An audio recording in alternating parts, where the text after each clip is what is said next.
Quand l'actualité s'agite, le devoir du citoyen est d'écouter et parfois de sourire pour ne pas sombrer. Mesdames, Messieurs, bonjour. En ce mercredi 4 février 2026, l'actualité sénégalaise se présente comme un vaste tableau où se mêlent justice en ébullition, tensions politiques, société en alerte et sport sous haute pression. Installez-vous. Ouvrons avec élégance et lucidité la grande balle des journaux du jour. C'est parti, Eitinudem. Entrons d'abord dans le chapitre judiciaire omniprésent dans presque tous les quotidiens. Libération, Les Échos, L'Observateur, Source A, Vox Populi, Le Quotidien. Tous convergent vers l'affaire Madiambal Diagne. Devenue l'épicentre de l'actualité judiciaire, la Cour d'appel de Versailles a renvoyé son délibéré au 3 mars 2026 dans un dossier où plane l'ombre lourde d'une extradition vers le Sénégal.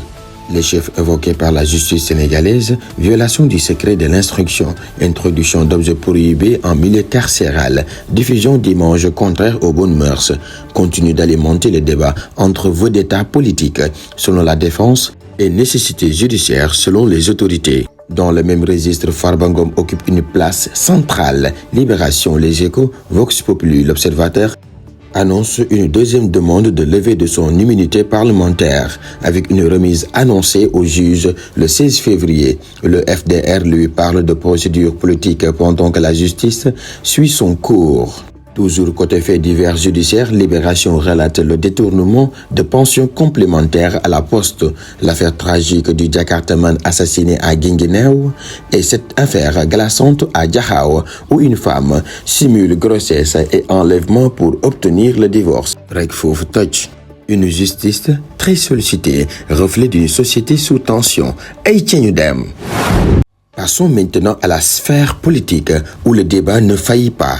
Point actu, Walf Quotidien, Le Peuple, L'Indépendant, Vox Populi, le Front pour la défense de la démocratie et de la République, FDR, hausse le ton et il dénonce la non-publication du calendrier électoral, parlant de forfaitaire, de silence coupable de la Sénat et de risques sur la sincérité des élections locales.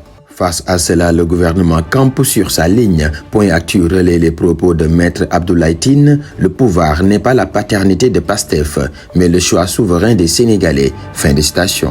Large consensus dans la presse, Yor, Le Soleil Scoop, Subatel, autour de la montée en puissance de la police nationale. Le Premier ministre Ousmane Sonko annonce un budget historique de plus de 150 milliards de francs CFA, accompagné d'une nouvelle doctrine. Sécurité, oui. Brutalité, non. Autorité, oui. Corruption, jamais. Eitinudem.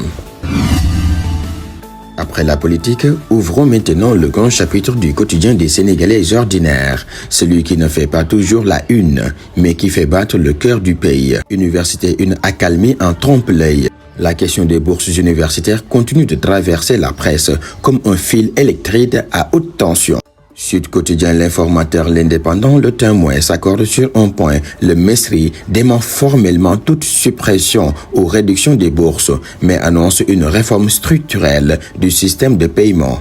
Une réforme qui, malgré les assurances officielles, laisse les étudiants dans l'expectative. Concertation annoncée, ateliers nationaux promis.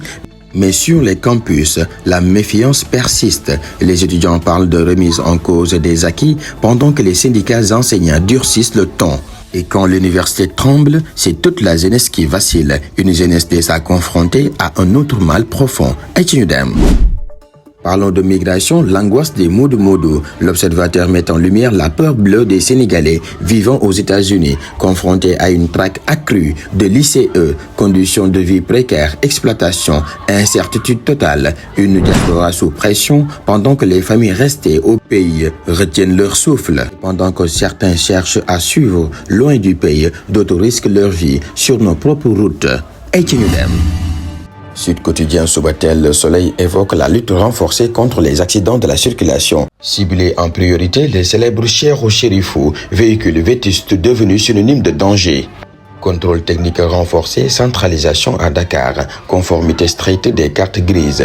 L'État gifle la fin de la récréation. Mais l'insécurité ne se limite pas aux routes. Eitinudem. Les journaux rapportent une succession de faits troublants, tentatives de meurtre au sein d'une famille selon l'Observateur, trafic de drogue et détention d'armes à Sédhiou selon Source A, violence scolaire avec un élève qui agresse son professeur Sem Bukot. Nous terminons volontairement par le sport, cœur battant de la nation. Record Rewmi Sport plus Vox Populi, l'Observateur. La CAN 2025 continue de faire des vagues. Le Maroc fait appel contre les sanctions de la CAF après la finale Sénégal-Maroc, contestant leur ampleur. Mesdames et messieurs, c'est sur ces notes que je vous souhaite une bonne journée et à très bientôt pour une nouvelle lecture citoyenne de l'actualité. Jaa ngeen jëf.